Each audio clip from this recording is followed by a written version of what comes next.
Welcome back to the ones who left without slamming doors, to the souls who vanished without explanations, to the ghosts who walked away so quietly the room didn't notice until the cold set in. You know what they're doing right now, don't you? They're sitting in that same pathetic silence, trying to decode what the hell just happened, replaying your exit frame by frame like a crime scene documentary they can't solve. They thought they knew you, they thought they had you mapped and measured and controlled, but then you did something that shattered their entire understanding of power. You left, without needing them to understand why. No tears, no accusations, no dramatic speeches, no begging for acknowledgement, just pure calculated silence, followed by your permanent absence. And that's what's eating them alive right now in the darkness of their own minds. See, they were prepared for the breakdown. They had their responses ready for your anger, their dismissals polished for your pain, their gaslighting rehearsed for your confrontation. They thought you'd scream or cry or beg or at minimum give them the satisfaction of knowing they affected you. They were ready to call you crazy, emotional, unstable, too sensitive. They had the whole script written for the scene where you fall apart and they get to play the reasonable one. But you burned that script without reading it. You walked off their stage mid-performance and left them standing there with their mouths open, wondering what show they're even in anymore. They don't know how to process someone who stops playing the game entirely, who doesn't need the last word, doesn't need closure, doesn't need them to admit anything or apologize or even acknowledge what happened. You just left. And that emotionless exit is haunting every single one of them in ways revenge never could. Let me tell you what's really destroying them right now. It's not that you left. People leave all the time. It's how you left. It's the fact that you didn't give them ammunition. You didn't give them a narrative. You didn't give them anything they could use to paint themselves as victims of your cruelty or objects of your obsession. You didn't trash them publicly. You didn't send paragraphs at 3 a.m. You didn't stalk their pages or ask mutual friends about them. You didn't give them the emotional reaction they were absolutely certain they'd get, because everyone always gives them that reaction. You trap it, but you evaporated like you never existed in their world at all. And now they're the ones who can't stop thinking about you. They're the ones refreshing pages, hoping for a sign of life. They're the ones telling people, I don't even think about them anymore. While bringing you up in every conversation, the hunter became the haunted. And they don't even understand how it happened. Here's what's keeping them awake. The silence. Not your absence, but the specific quality of your silence. The way it doesn't beg to be broken. The way it doesn't leak desperation or hidden rage. The way it sits there like a monument to your complete and total indifference to their existence.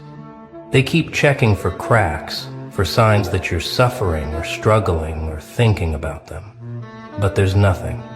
No cryptic posts, no sad song lyrics, no thirst traps designed to make them jealous, no evidence that you're even aware they're still breathing the same air. And that's what's making them insane. They thought they were important enough to warrant at least a reaction, but you demonstrated with your silence that they weren't even important enough to hate.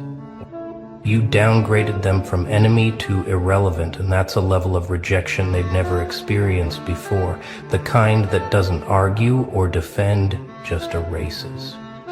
They're telling themselves stories right now, trying to make sense of it. Maybe you're just playing games, maybe you're pretending, maybe you're actually destroyed but hiding it. Maybe this is some long-term revenge plot. They need it to be something other than the truth, because the truth is unbearable. The truth is, you genuinely don't care anymore. You're not pretending, you're not performing, you're not waiting for the right moment to strike back.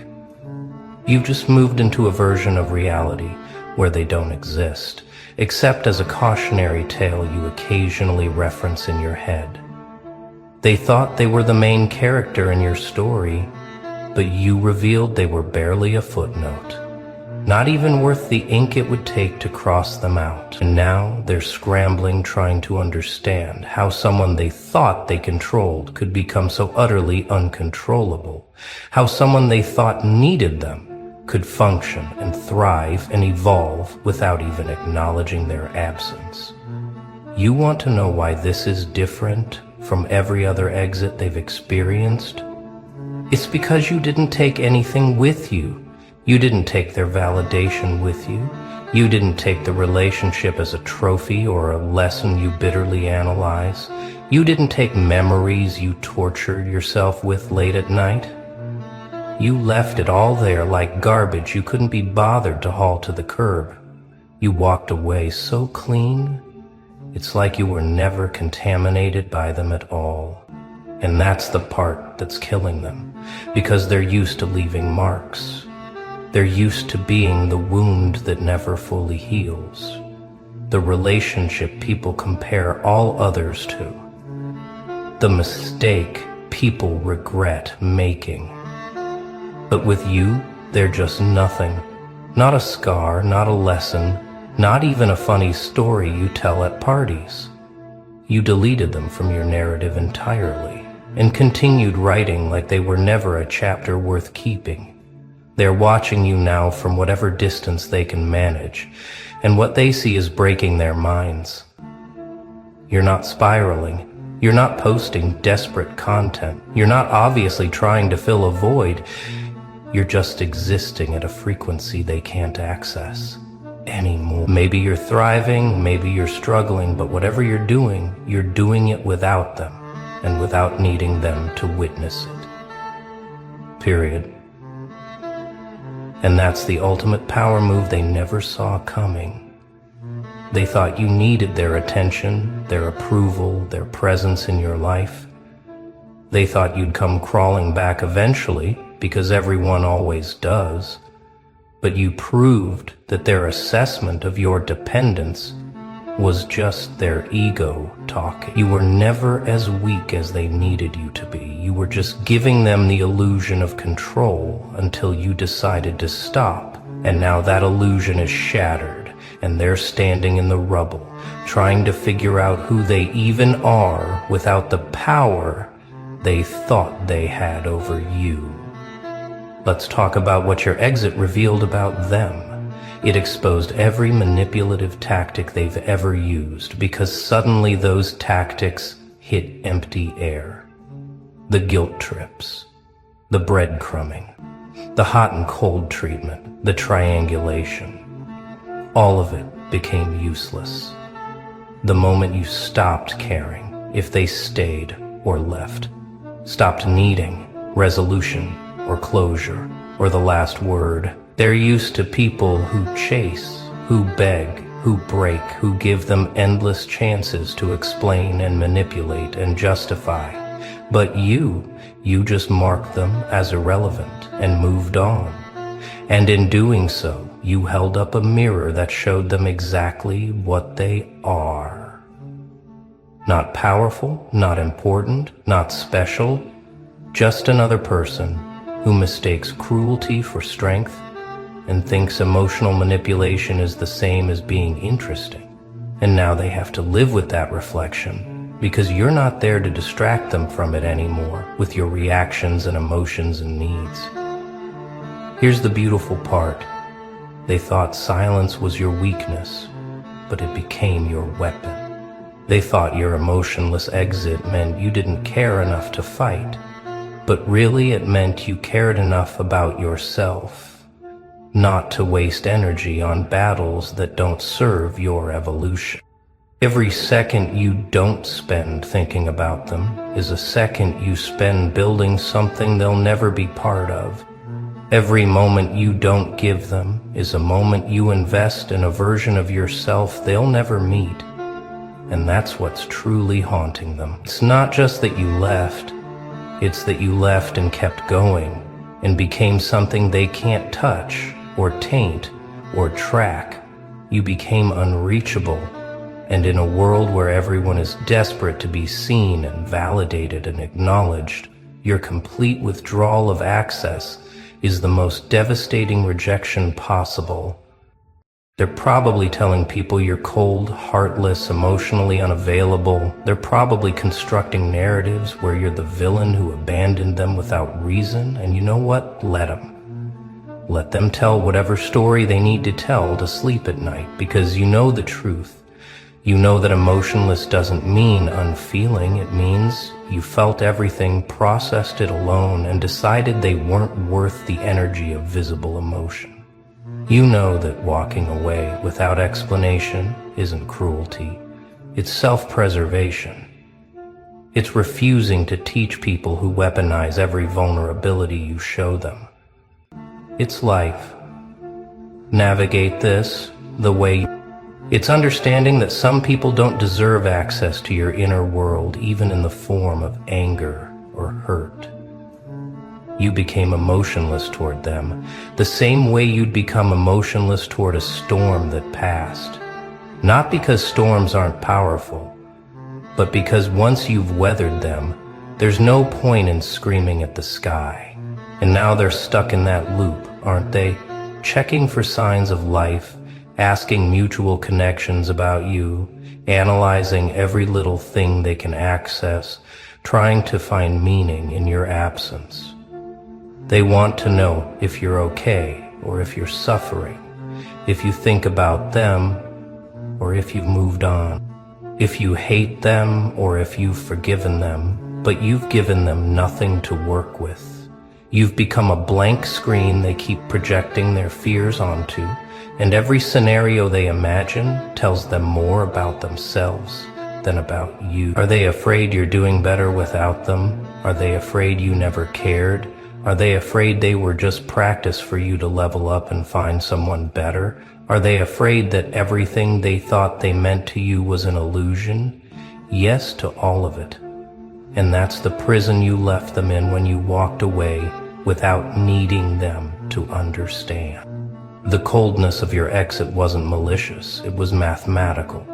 You calculated the cost of staying versus leaving, the cost of explaining versus vanishing, the cost of fighting versus surrendering, the battlefield entirely, and you chose the option that preserved your energy and sanity. You didn't leave to hurt them, you left to save yourself. But the fact that it hurt them anyway, the fact that your self-care looked like their punishment, that's just a bonus that proves how much they relied on your presence to validate their existence. They thought they were doing you a favor by keeping you around. They thought you needed them more than they needed you.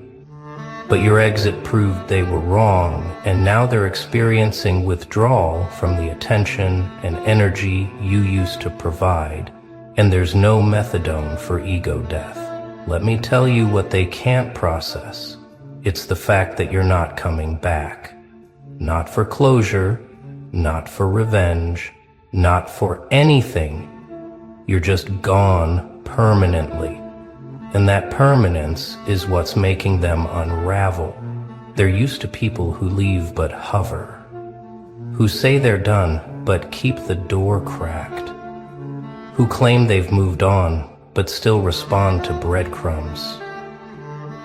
But you changed the locks, burned the building, and moved to a different city. In your mind, there's no forwarding address, no emergency contact, no way back in. And for someone who's used to always having options, always having control, always having the ability to reel people back in when convenient, your absolute unavailability is a level of rejection that cuts deeper than any words you could have said. You didn't argue with them about your worth. You just removed access to it entirely and let them figure out what they lost on their own time. They're dissecting every moment now, looking for clues they missed. When did you start detaching? When did you decide they weren't worth it anymore? What was the exact second you went from caring to not caring at all? They're replaying conversations, looking for the moment you checked out emotionally, analyzing your responses for signs of the ending they didn't see coming.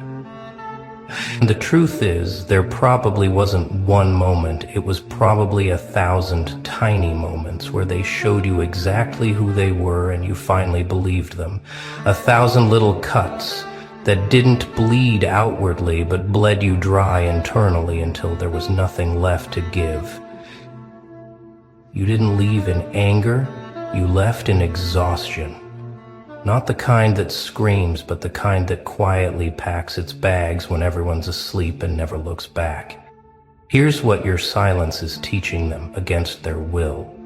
Not everyone who walks away is running from something. Sometimes they're running toward something better, toward peace, toward clarity, toward a version of themselves that doesn't have to shrink or explain or perform. Your emotionless exit is a masterclass in self-respect. It's showing them that you value your energy more than you value their understanding, that you prioritize your peace over their closure, that you're willing to be misunderstood if that's the price of freedom. And they can't comprehend that because they've never valued anything more than control. They've never chosen peace over being right. They've never walked away from a situation just because it no longer served their growth. So when they see you do it, so cleanly, so completely, so permanently, it breaks something in their worldview that assumed everyone operates from the same scarcity mindset they do. They thought you'd break down eventually, that the silence would crack, and you'd come back with all the emotions they expected. But you're not breaking. You're building. You're building a life where they don't exist, where their opinion doesn't matter, where their presence isn't even a memory you entertain. And every day that passes where you don't reach out is another day they realize you meant it, you're actually gone, and you're actually fine, and you're actually never looking back. That realization is hitting them in waves. First denial, then bargaining, then anger, then depression. But here's the thing. You're not there to guide them through their grief over losing you. You're not there to soften the blow or make it easier or explain yourself. You left them to process the consequences of their actions entirely alone, and that's the most emotionally devastating thing you could have done without saying a single word. Your exit wasn't cold, it was controlled, it wasn't heartless. It was self-honoring. It wasn't cruel, it was necessary. And the fact that they can't tell the difference says everything about why you had to leave in the first place. They're so used to people who bleed publicly, who suffer loudly, who give warning signs and second chances and opportunities for redemption. But you honored yourself enough to skip the performance. You didn't owe them a breakdown to prove the relationship mattered. You didn't owe them anger to prove they hurt you. You didn't owe them anything except the truth of your absence. And now they're living in that absence like a haunted house. Every room empty of your presence. Every corner echoing with questions they'll never get answered. And all they can do is sit in that emptiness and finally feel the weight of what it's like to be on the other side of indifference. They're probably telling themselves they don't care either. They're probably posting about how relieved they are, or how they dodged a bullet, or how they're better off. But you know, and they know, that's a performance for an audience that isn't watching. Because if they really didn't care, they wouldn't be checking, wouldn't be asking around, wouldn't be thinking about you at all. The fact that they're working so hard to convince everyone, including themselves, that they're unaffected is proof of exactly how affected they are. Unbothered people don't announce how unbothered they are every 5 seconds. Unbothered people just exist in their unbothered state, quietly, confidently, without needing validation, kind of like how you exist now in your emotionless state, not performing it, not announcing it, just living it. And that authenticity is what makes your exit so much more powerful than any revenge plot could ever be. So they can't process it because there's nothing to process. There's no hidden message, no secret meaning, no long game being played.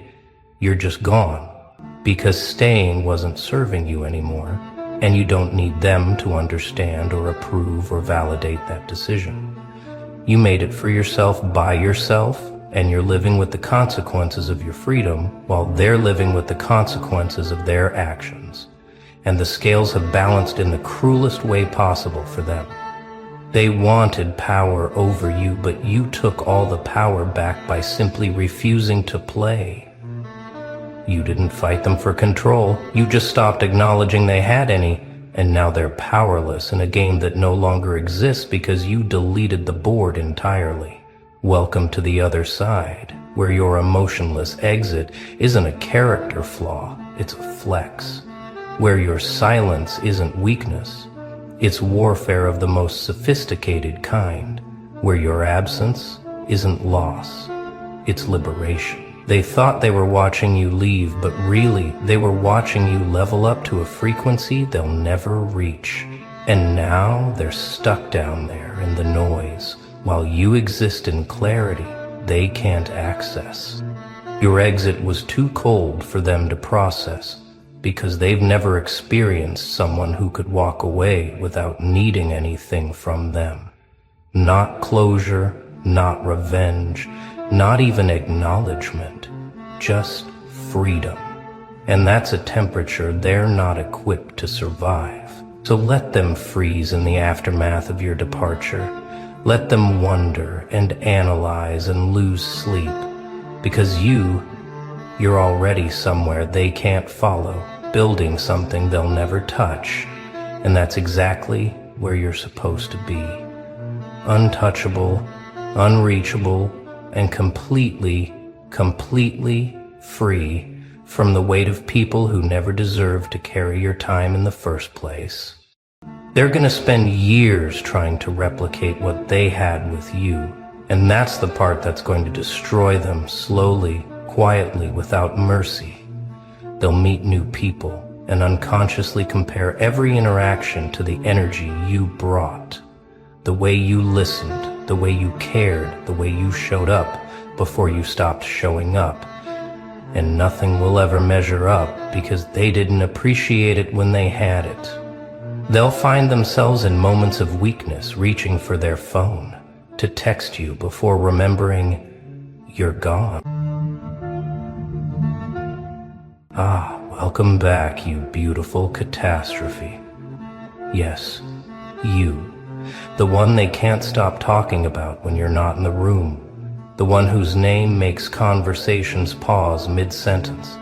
The one who walks in and suddenly everyone remembers they have somewhere else to be. You felt it, didn't you? That shift, that moment when you stopped being background noise and became the main event. They're all trying to avoid. They won't look at you anymore. Not directly. Not the way they used to. Their eyes dart away like you're too bright to witness, too dangerous to acknowledge, too real for their manufactured little world. Let me tell you what's really happening here, what they'll never admit out loud. You've become something they don't have a manual for anymore. You're not the person they filed away in their mental database. You're not the safe bet they thought they could predict. Somewhere between the last time they dismissed you and today, you transformed into something that makes their survival instincts scream. And now they feel it. That cold recognition crawling up their spine when you enter a space. That primal knowing that says danger without using words. They're getting chills, literal physical reactions, because some part of them deeper than conscious thought recognizes what you've become. You want to know why they're avoiding eye contact now? Because eye contact requires courage, and courage is something they traded for comfort years ago. They can't meet your gaze because looking into your eyes means facing everything they're not. It means seeing their own reflection in someone who stopped playing small, stopped apologizing for existing, stopped dimming their intensity to make others feel adequate. Your eyes carry weight now, a gravity they're not equipped to handle. There's something behind them, something they saw for just a split second that shook their entire reality. They saw the truth. What truth, you ask? Oh, it's simple and terrifying all at once. They saw that you're not bound by their rules anymore. They saw that you've walked through fires they couldn't imagine surviving. They saw that pain didn't destroy you, it reconstructed you into something sharper, colder, more precise. They looked into your eyes, expecting to find the old you, the manageable you, the you they could manipulate or ignore. Instead, they found a stranger wearing your face, a stranger who knows too much, a stranger who sees through their performances, a stranger who stopped caring about their approval somewhere around the third betrayal. Here's what's happening on a level they can't articulate but definitely feel. You're radiating a frequency now that disrupts their comfort zones. Your presence has become a mirror, and mirrors are violent things to people living in illusions. When you walk into a room, you're not just occupying space, you're changing the atmospheric pressure. You're shifting energy fields. You're forcing everyone to either rise to match your intensity or reveal how small they've chosen to remain. And most people will choose to remain small and resent you for exposing that choice. They're not avoiding you because you did something wrong. They're avoiding you because you did something right. You stopped participating in the collective delusion. You stopped pretending their games matter. You stopped treating their opinions like currency. You withdrew your energy from their validation economy. And now they're bankrupt in ways they can't explain to themselves. So they cope the only way they know how, by creating distance, by whispering when you're not around, by convincing themselves that your transformation is somehow a threat, when really, it's just a reminder of their stagnation. Let's talk about that energy, that presence you carry now. It's not something you manufactured or performed. It's something you earned through suffering they'll never fully understand. Every betrayal you survived added another layer of armor. Every disappointment you processed added another degree to your temperature. Every moment you chose yourself over their comfort added another frequency to your signal. And now, you're broadcasting on a channel that only certain people can perceive, and it's making the unconscious ones deeply uncomfortable without them knowing why. You walk different now, did you notice? Not arrogant, not trying to prove anything, just different. Your footsteps have weight. Your movements have intention.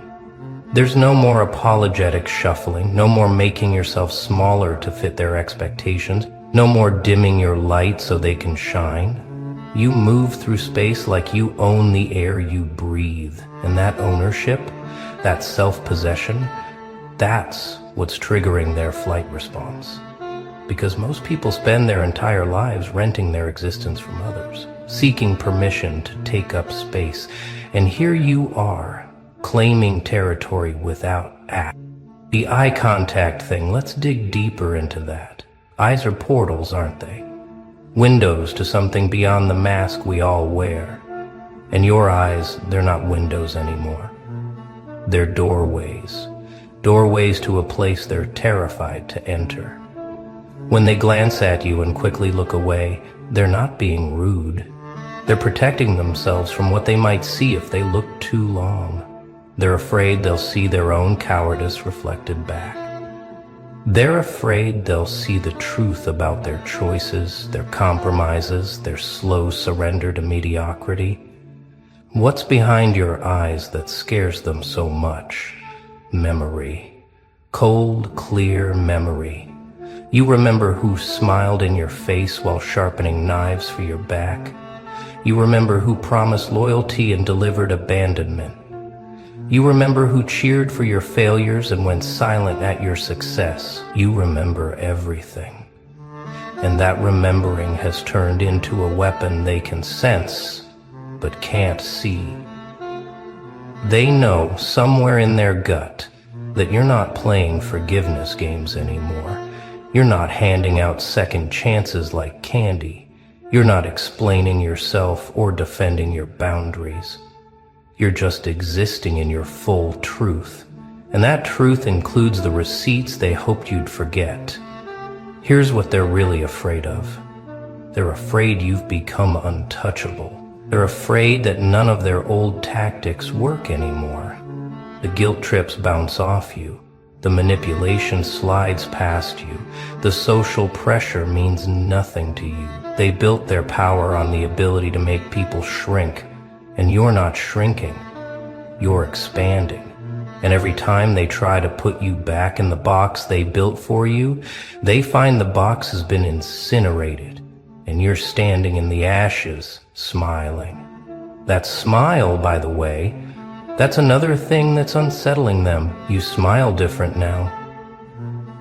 It's not the eager, approval-seeking smile of someone trying to belong. It's not the nervous smile of someone afraid of conflict. It's something else entirely. It's the smile of someone who's seen the worst and survived it. The smile of someone who knows secrets others don't. The smile of someone who's made peace with their own darkness and learned to dance with it. That smile says, I know something you don't. And it drives them absolutely insane trying to figure out what. The chills they're getting, those aren't coincidental. Those are their bodies responding to something their minds can't process. You've activated their threat detection systems, but here's the twist. You're not actually threatening them. You're just refusing to play the role they assigned you. You're just living in alignment with your truth instead of their comfort. But to someone who's built their entire reality on control and predictability, authenticity looks like danger. Freedom looks like chaos. Self-possession looks like aggression. Well, they're getting chills because they're standing in the presence of someone who broke free. And freedom is contagious. Let me paint you a picture of what's happening in their nervous systems when you walk in. First, there's recognition. Their brain identifies you as someone from their social environment. Then there's confusion. Something's different. The energy signature doesn't match their memory. Then comes dissonance. Their expectations clash with reality. You're supposed to be one thing, but you're presenting as something else. And finally, there's that cascade of cold running down their spine as their body whispers what their mind refuses to accept. This person is no longer controllable, predictable, or safe by their standards. You know what else they're picking up on? Your silence. Oh, that silence is deafening. You used to explain yourself, didn't you? You used to fill uncomfortable silences with words, trying to make everyone comfortable, trying to bridge gaps that others created. Not anymore. Now you let the silence stretch. You let it become heavy and thick and revealing. You let people squirm in it while you remain perfectly still, perfectly calm, perfectly unbothered.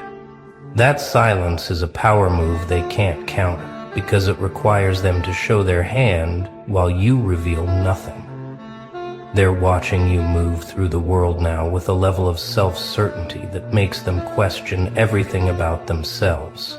You're not asking for permission anymore. You're not checking to see if your choices are acceptable to the group. You're not molding yourself to fit their expectation. You're just being, fully and completely being.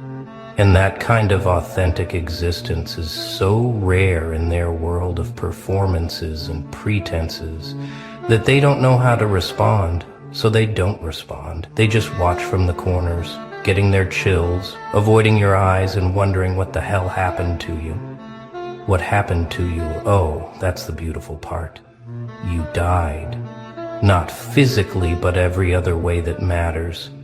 The old you, the one they knew and could control, that version died. It died in the silence of unanswered texts. It died in the realization that loyalty was one-sided.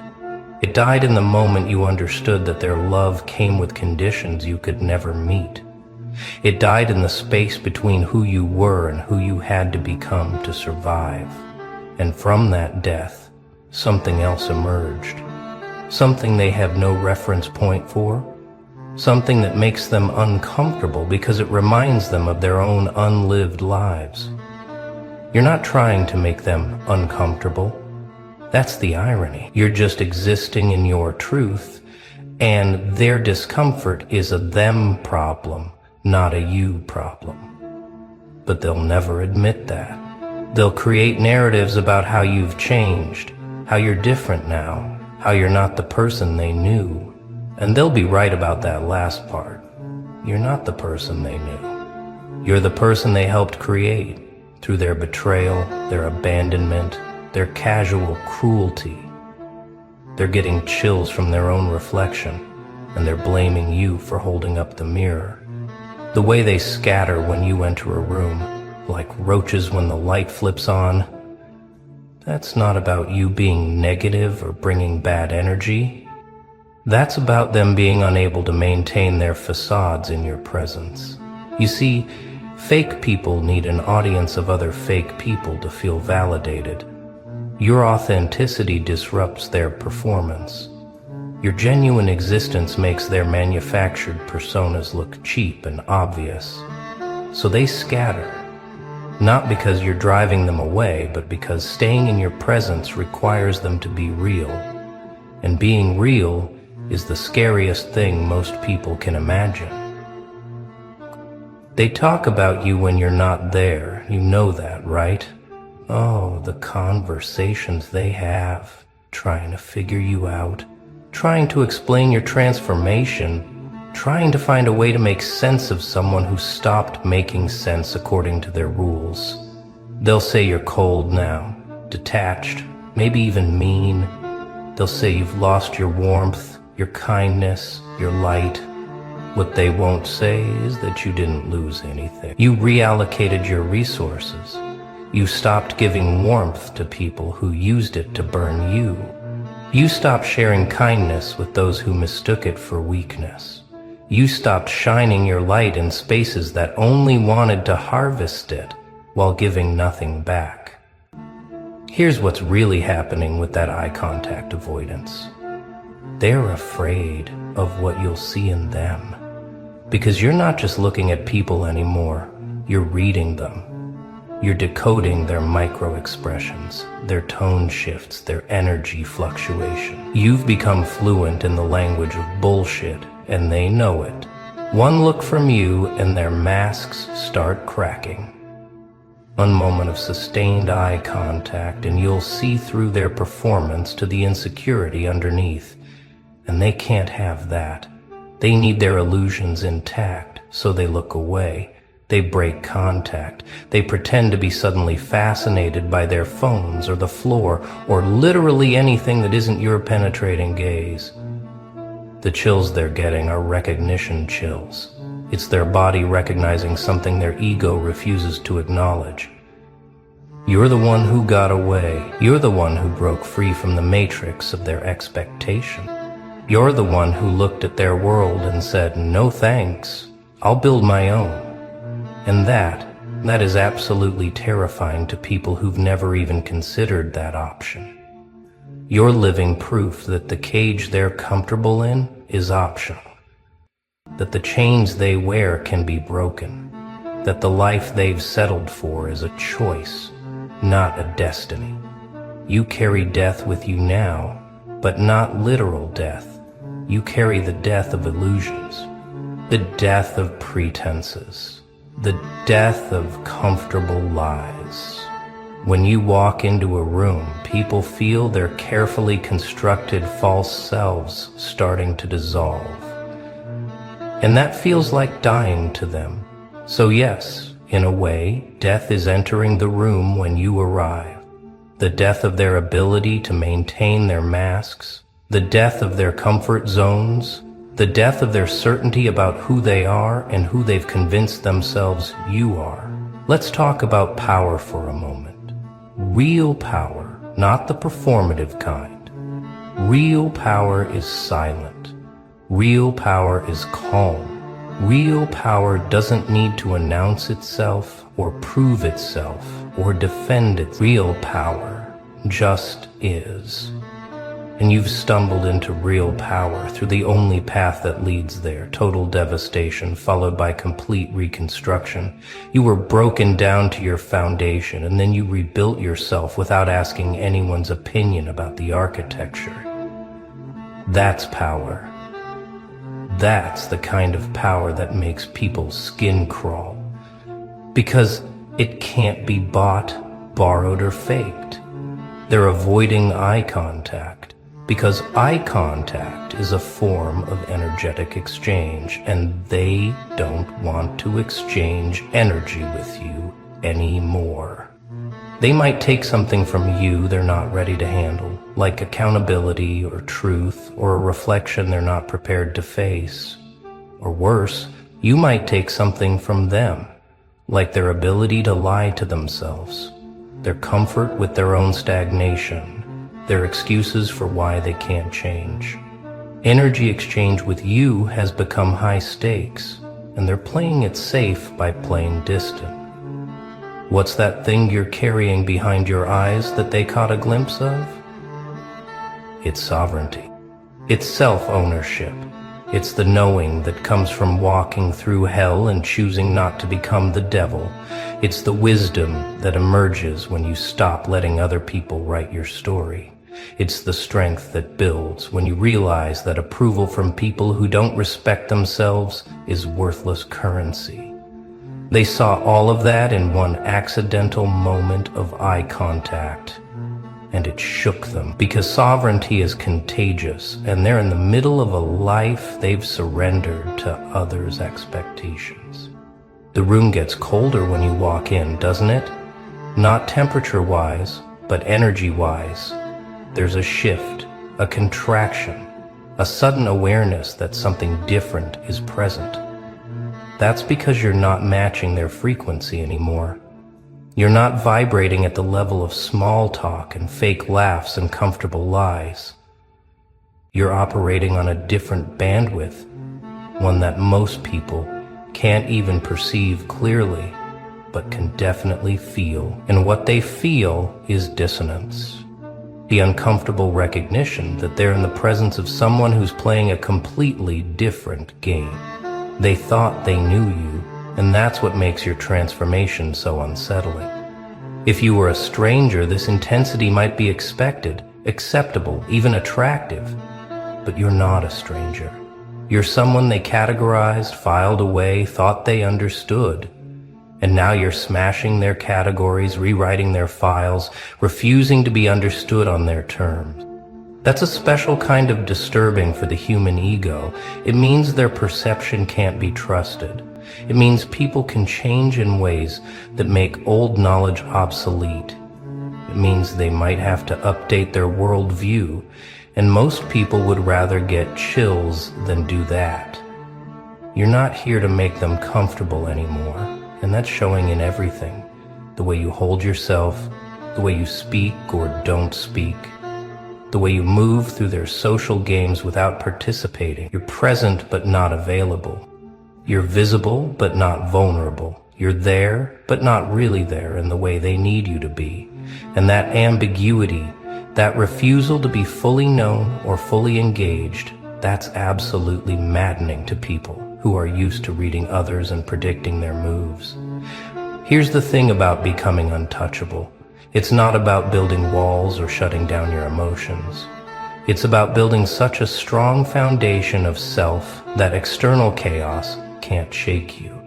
It's about processing your pain so thoroughly that it becomes wisdom instead of wounds. It's about knowing yourself so completely that other people's opinions become background noise. And that's what you've done. You've become centered in yourself in a way that makes you immune to their usual tactics. And immunity looks like arrogance to people who've never developed their own. The chills are them feeling the power differential shift. They used to have power over you through their opinions, their approval, their inclusion or exclusion. They had the power to make you feel small or uncertain or desperate for their acceptance. And now that power is gone, evaporated, transferred. Now you have a power they can't touch, the power of not caring what they think, the power of being okay with being misunderstood, the power of choosing solitude over soul-crushing company. That power shift creates a temperature drop they can physically feel. You know what else is happening? They're projecting. Everything they say about you, every judgment they make, every story they tell, it's all when they say you're cold, they mean they're uncomfortable with your boundaries. It means people can change in ways that make old knowledge obsolete. It means they might have to update their worldview, and most people would rather get chills than do that. You're not here to make them comfortable anymore, and that's showing in everything. The way you hold yourself, the way you speak or don't speak, the way you move through their social games without participating. You're present but not available. You're visible but not vulnerable. You're there but not really there in the way they need you to be. And that ambiguity, that refusal to be fully known or fully engaged, that's absolutely maddening to people who are used to reading others and predicting their moves. Here's the thing about becoming untouchable. It's not about building walls or shutting down your emotions. It's about building such a strong foundation of self that external chaos can't shake you. It's about processing your pain so thoroughly that it becomes wisdom instead of wounds. It's about knowing yourself so completely that other people's opinions become background noise. And that's what you've done. You've become centered in yourself in a way that makes you immune to their usual tactics. And immunity looks like arrogance to people who've never developed their own. The chills are them feeling the power differential shift. They used to have power over you through their opinions, their approval, their inclusion or exclusion. They had the power to make you feel small or uncertain or desperate for their acceptance. And now that power is gone, evaporated, transferred. Now you have a power they can't touch, the power of not caring what they think, the power of being okay with being misunderstood, the power of choosing solitude over soul-crushing company. That power shift creates a temperature drop they can physically feel. You know what else is happening? They're projecting. Everything they say about you, every judgment they make, every story they tell, it's all when they say you're cold, they mean they're uncomfortable with your boundaries.